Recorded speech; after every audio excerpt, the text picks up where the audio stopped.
Hello everyone, I'm Rick Janzen. Welcome to my fly bench. Hey, I've been tying this fly for a number of years and used it to great success from Vancouver Island to the Caribou. I didn't know what to call it until I'd seen the vampire leech that several tyers have published out there. So I call it Rick's Mini Vamp. I think you'll see why. So let's take a look at the materials you're going to need to tie it.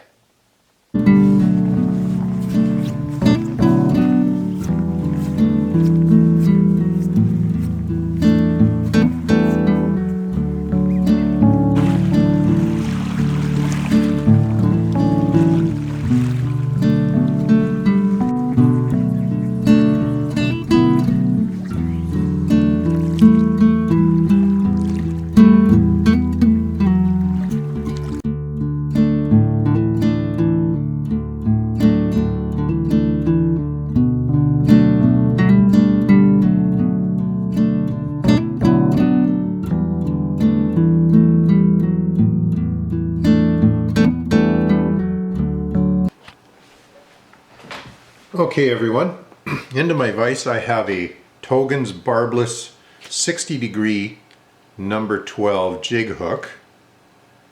Now I like these in 12s and 14s. I don't go much smaller than that for micro leeches. You might go to a 10, but then you're starting to get into regular leech size there. To that I've added a 7/64 chartreuse slotted tungsten bead.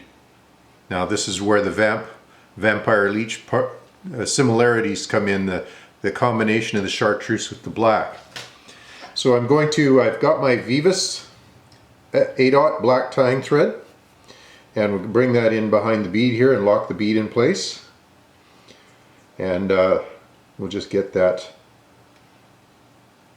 secured on there. Now there's something I've noticed about casting a fly with a tungsten bead behind an indicator versus a brass bead is when I cast, I can actually see the fly hit the water before the strike indicator hits the water, which is really interesting because with the brass bead, the strike indicator hits first and then the fly. It's just an interesting difference, but it's something I can note that when I'm casting that I've done it right and I haven't flubbed my cast and tangled my leader. So watch for that. If you're tying with tungsten beads, you can actually see the fly hit the water beyond the indicator before the indicator hits. For the rib, we've got our extra small red copper wire, UTC wire. I'm going to get a piece of that snipped off here and get that tied in. Now this provides our little bit of flash and some reinforcement for the hurl that we're going to put in there. So in comes our wire, and I like to, again, I just tie with a long tag end, one wrap, and then I bring that tag end back till it's tucked in behind the bead like that, and then just work my way down the shank of the hook. Much easier than trying to get the right length right off the bat. Just slide it in there and then pull it down into place. Now back when I was first tying this fly, strung marabou wasn't available, and this is why I'm tying it with just regular woolly bugger marabou. And I bring that thread back to behind the bead for this. And so what we're going to do is strip off just about maybe ½ an inch of marabou, maybe a little less. And I like to tie it in long because I like to tear it to length afterwards instead of trying to get the varied lengths at the perfect place right off the bat. So I'm just going to pinch loop that in there, and then we're going to work our way back to the bend of the hook again. Now I believe the marabou, you can see that some of that fuzziness of the marabou does stick out along the body of the hook here, along the shank. And even though we're covering it with the black peacock herl, I believe it does add some life and that sort of underbody hair to the pattern. So we cut off the tag ends of that. Now bringing in a single strand of black ostrich herl. And this is why I used this, because the strung marabou wasn't available. Now that you have it, you can do it all in one step. But I believe I still like the action of the ostrich herl versus marabou. I think it breathes a little more.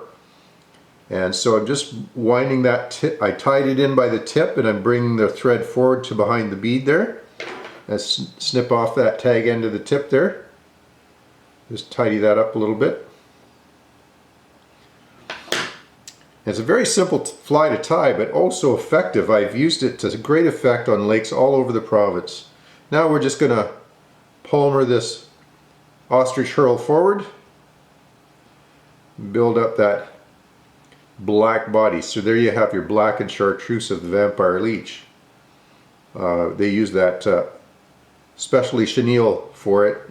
I've been tying this since before that without that chenille, and this is what I've been using to fish a mini leech and on a jig hook. Just a great little fly.